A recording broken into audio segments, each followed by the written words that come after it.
이르시나이다. 여호와께서 그를 왕의 통해서 모든 것을 감사하시나이다. 왕의 무슨 사람에게 그의 소년 아들은 자리냐 무슨 사람이 대답해 내 왕의 원수가 예전한 자들은 다 거짓말과 같이 이를 원하나이다.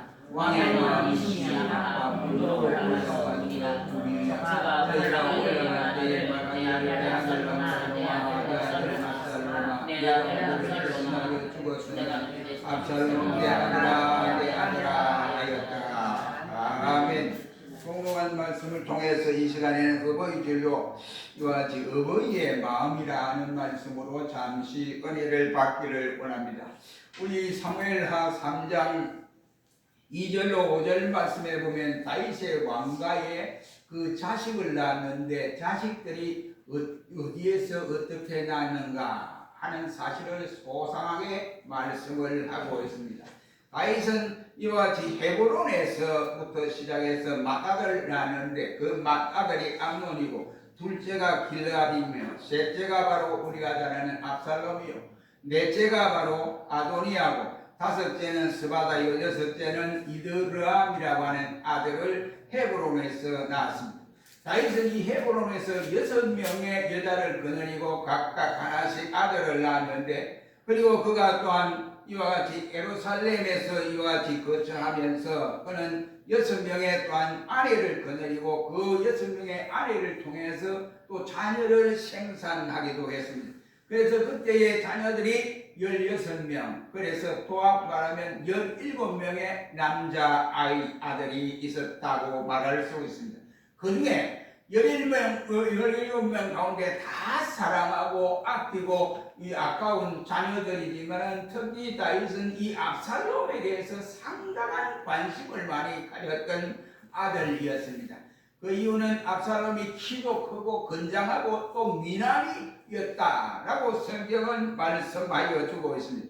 이러한 압살롬이 늙은 아버지 다윗을 이와 같이 대항해서 쿠데타를 일으켜서 정권을 자기가 창출하기 위해서 이러한 일을 벌였습니다.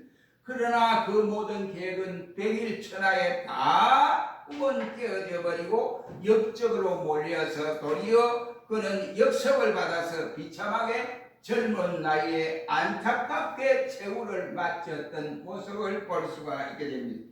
미남 왕자인 압살롬이 처참하게 숲속에서 나무가지에 목이 걸려서 달롱달롱 할 때에 그 다윗의 군대 장관 요압의 칼에 의해서 죽임을 당했습니다.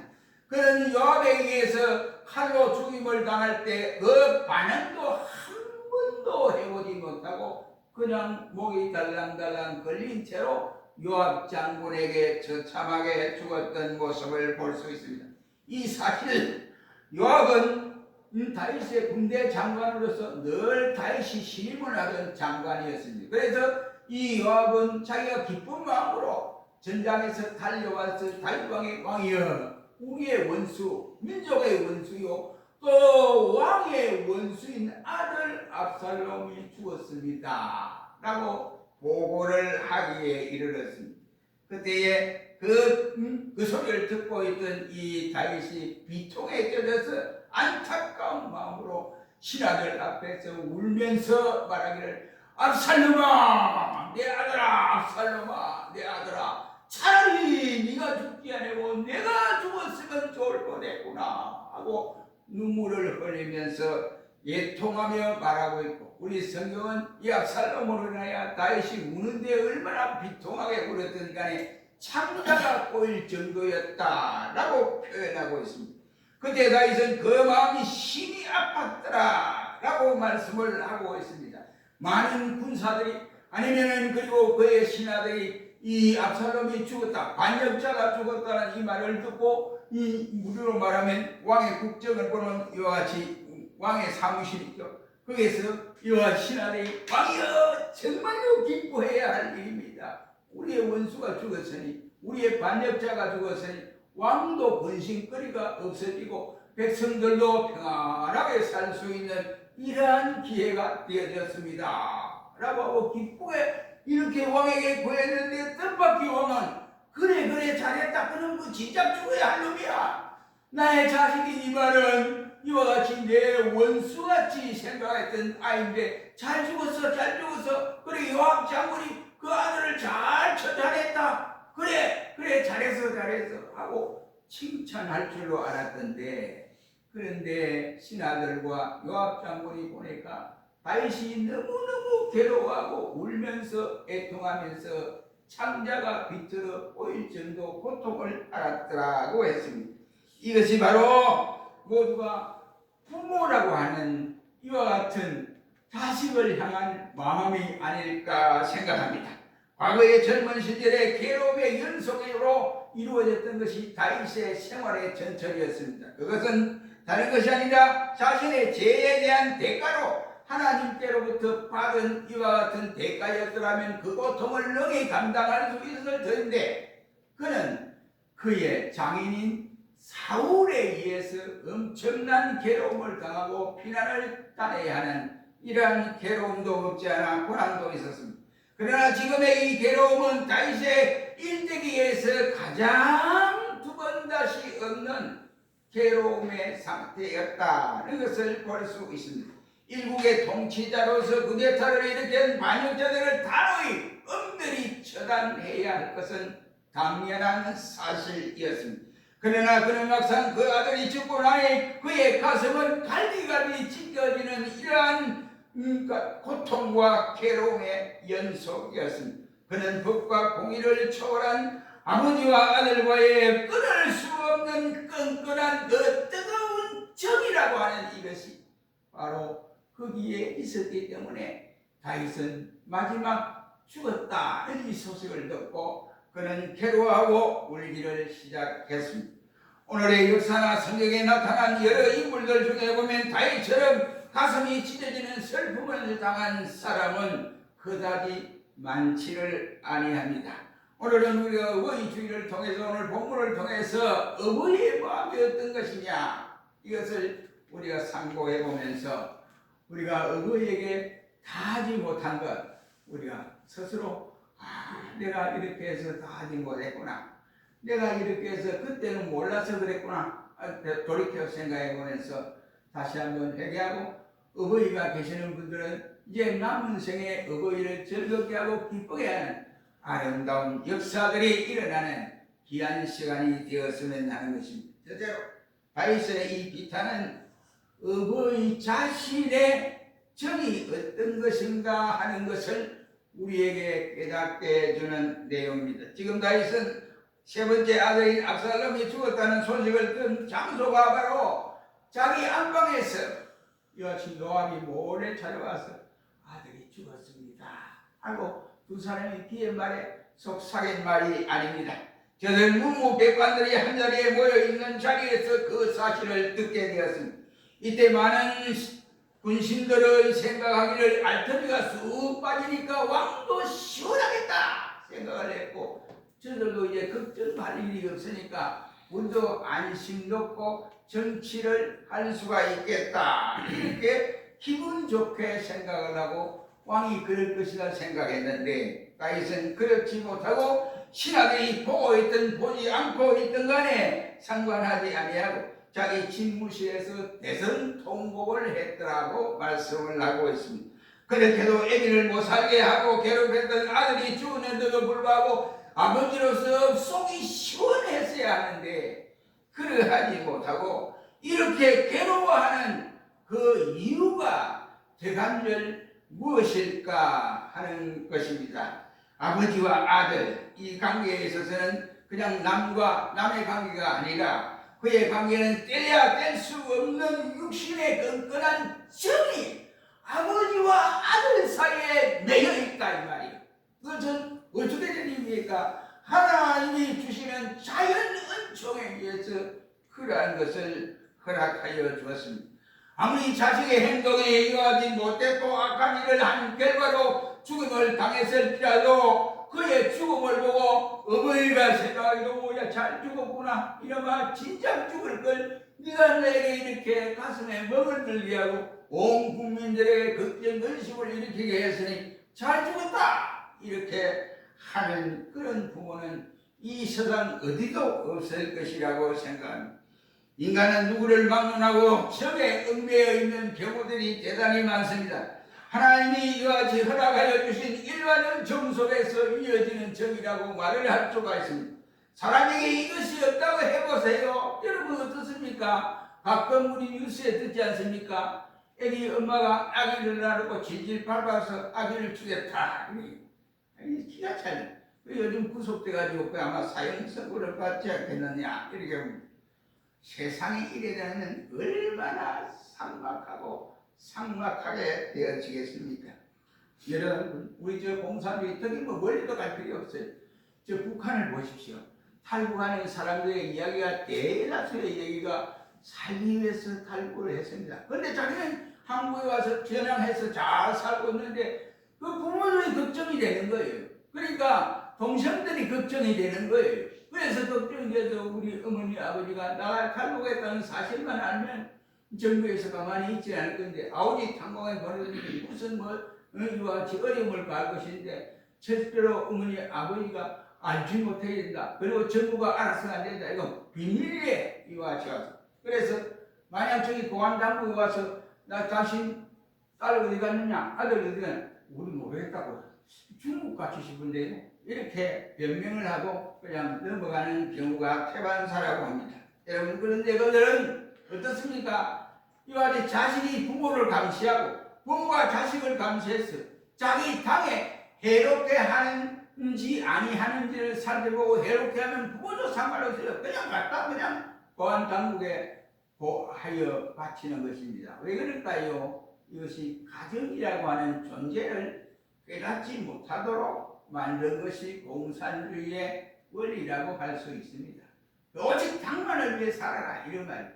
그런데 그들이 이제 돌아와서 한국에 와서 탈북을 하고 가만히 있으니까 한국이 되어지는 상황을 보고 자기들이 여기서 한국에 대한 것을 배운 것을 가만히 생각해 전부 거짓말이다 하는 것을 알고 이게 이제 우리가 어버이주의라든지 어린이주의라든지 이런 행사할 때 함께 참여를 하다 보니까 얼마나 마음이 괴로운지 북한에 있는 식구들을 이와 같이 이 생각하여 눈물을 뚝뚝 흘리는 분들도 계시고 또 예수를 믿고 또 교회의 권사가 되어서 이와 같이 권사의 신분으로 어머니 아버지를 생각하니 괴로워서 정말로 힘이 듭니다 라고 하시는 분들도 이 어버이주간 한 주간의 방송을 통해서 들은 일이 있습니다.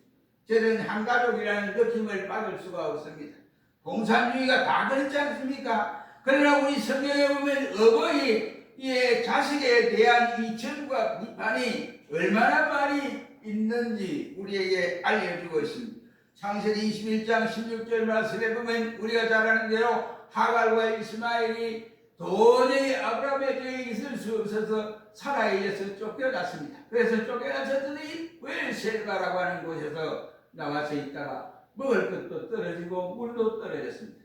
그러니까 하갈이 어머니와 사이에 한 멀자금씩 떨어져 있었는데 그림이 막 우는 거예요. 아이고 엄마 물이 먹고 싶고 내가 목이 말라 죽겠어 하고 막 울고 있으니까 이 하갈이 얘 이놈 자식아 니 때문에 쫓겨났잖아. 네가 가만히 있더니 그만 그의 아들 이삭을 잘 그냥 도와주고 이랬으면 됐겠는데 네가 그만 이와 같이 이삭을 골대하고 이러니까 이렇게 사건이 벌어져서 우리가 쫓겨났잖냐. 야 이놈아 니 때문에 나도 고생하고 너도 생고생하는 것이 아니냐 이렇게 말을 하지 아니하고 그러한 아들 이스마엘을 보고 함께 부둥켜 안고 엉엉 울면서 하나님여 살려주시옵소서 할 때에 하나님이 나타나서 하갈아 네가 왜 여기 있느냐 했더니 여차하는 사정을 말을 하니까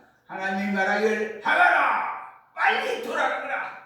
빨리 아브라함의 집으로 돌아가되 장차 이스마엘이 한 민족을 이루게 되리라 라고 말씀을 주셨던 일이 있습니다.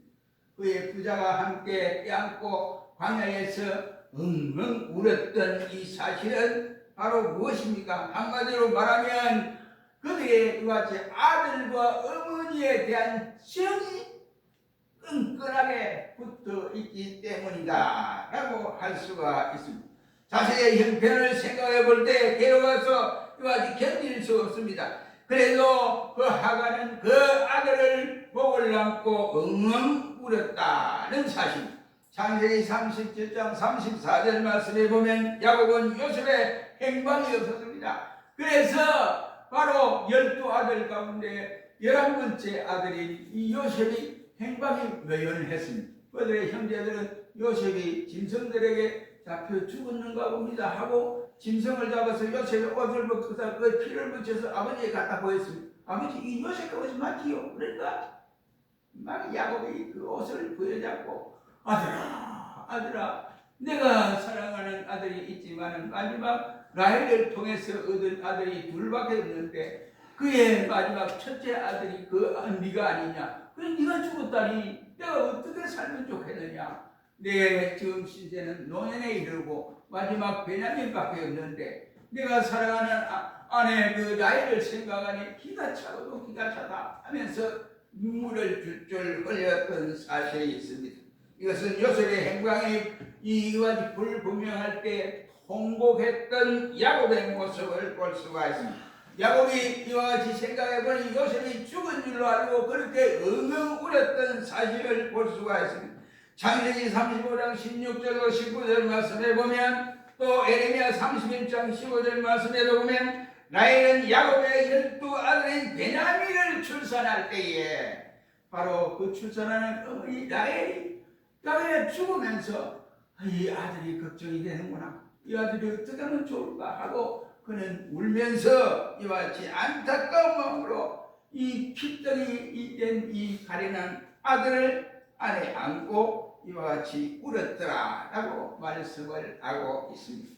이러한 모든 것처럼 부모님들은 자식들의 불행과 요절과 죽음을 비탄했다 하는 사실을 우리가 교훈받을 수 있습니다. 그 이유가 무엇일까요?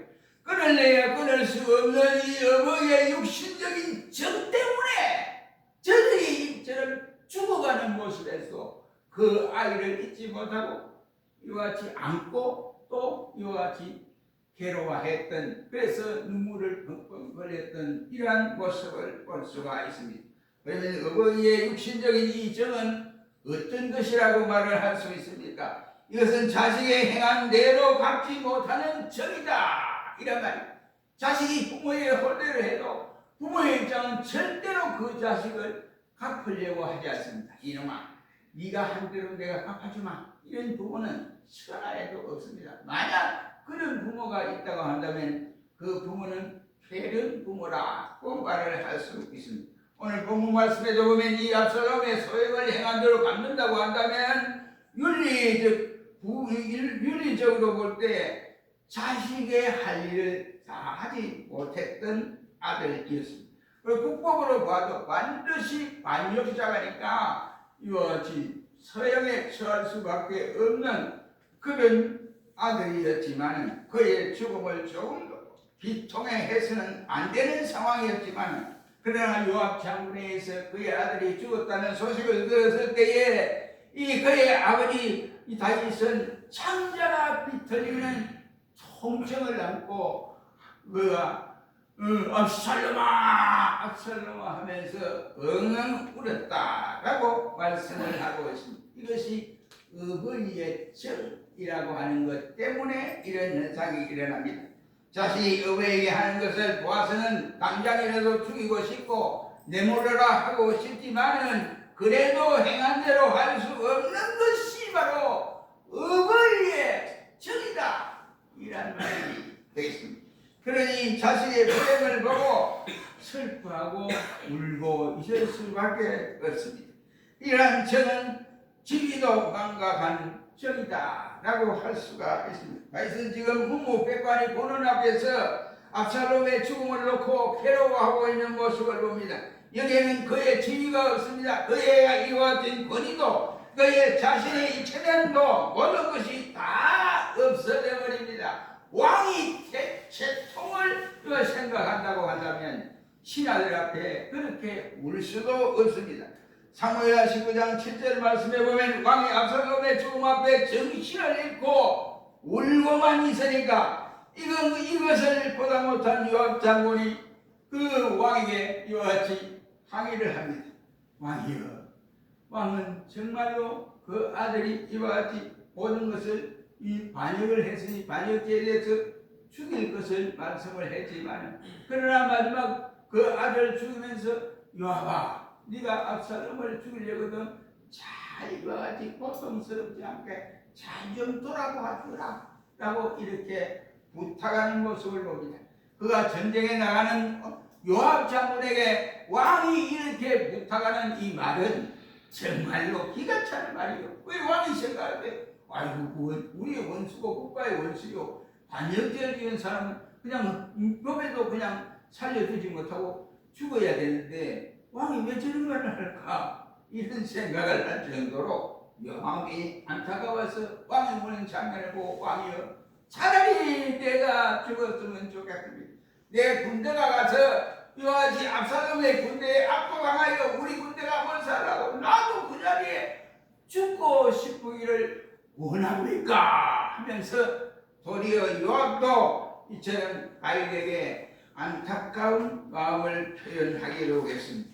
여러분, 이렇게 정이 두터운 것은 바로 왕관보다도 왕의 직위를 내어놓는 놈보다도 그의 못난 자식의 죽음이 더 안타까워하는 것이 아비와 자식 간의 인연에 맺혀진 끊지 못할 적이라고 하는 이 사실을 우리가 깨달아야 합니다. 사랑하는 성도 여러분, 그래도 부모의 가슴에 멍을 들게 하고 평생 애물단 지 자식일지라도 그 인연을 끊을 수 없는 것이 끈끈한 정 때문에 그러한 것이다 라고 할 수 있습니다.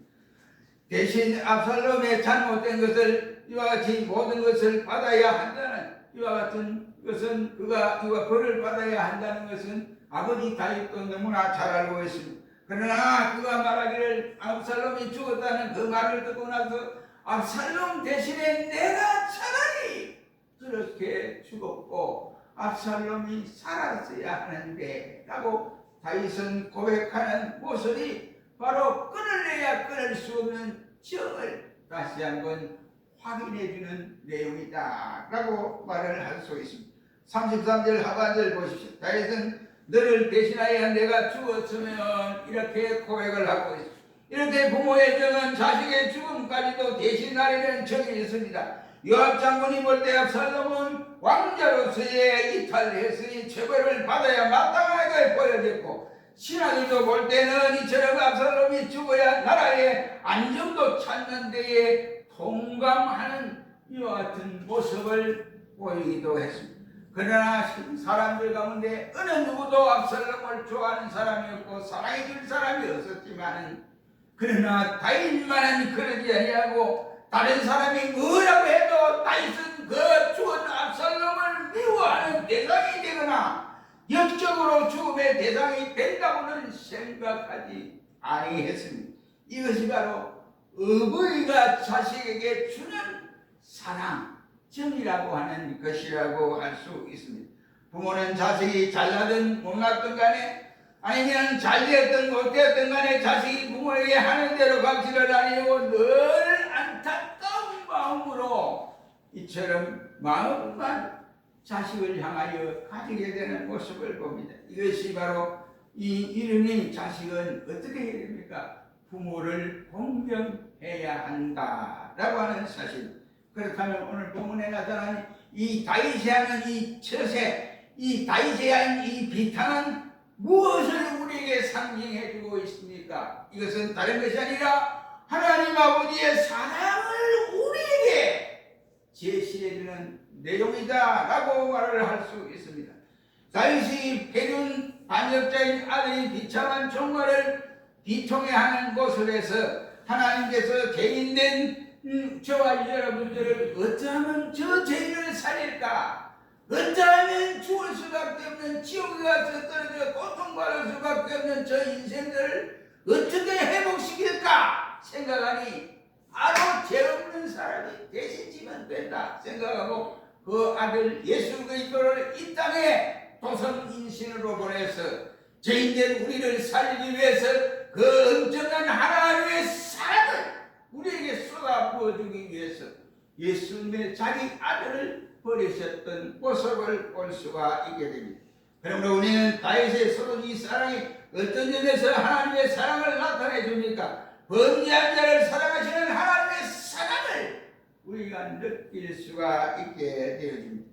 다윗이 압살롬의 죽음을 비탄했던 그 이유가 무엇입니까? 그가 죄가 없다든지 아니면 유능한 앞으로 인재가 되니 앞으로 통치를 하는데 나라를 아주 잘 다스려 나갈 것이다. 그래서 장래가 촉망한 자로 이와 같이 여기서 그렇습니까? 부모의 기대에 두여서 그랬습니까? 그렇다면 여기에서는 하나님의 사랑을 우리가 피부로 느낄 수가 없습니다. 이와 같이 다윗과 압살롬의 관계가 이와 같이 극대극의 관계에서 다윗이 마지막 압살롬의 죽음을 놓고 이렇게 비통하게 우는 것처럼 하나님께서 죄인된 우리를 살리기 위해서 자기의 사랑을 몽창 우리에게 부어줘야 하는데 이것을 부어주기 위한 하나님의 극단적인 사랑을 우리에게 나타내준 내용.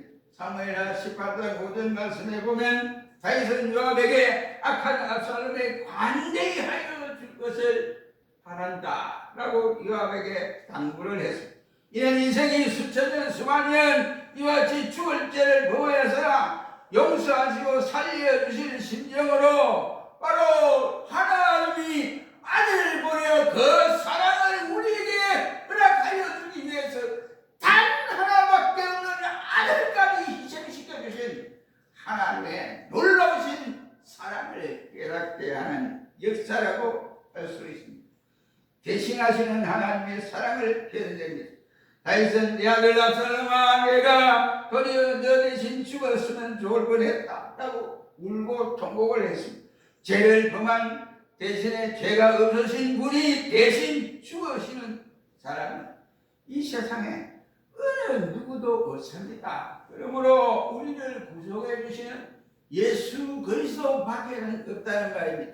이런 천국의 대속의 원리를 우리에게 알려주는 내용이라고 할 수 있습니다.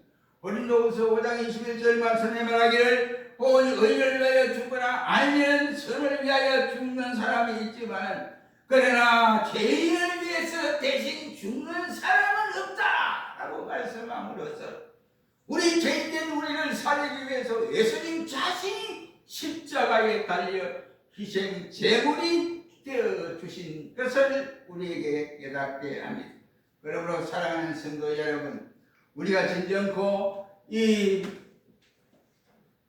오늘 우리가 그렇게 보면 육신적으로는 이와 같이 엄청난 시련의 시간일 수도 있고 다시금 건 아픔을 딛고 일어날 수 있는 시간입니다. 이것이 어버이 주일에 우리가 생각할 수 있는 일이라고 할 수 있습니다.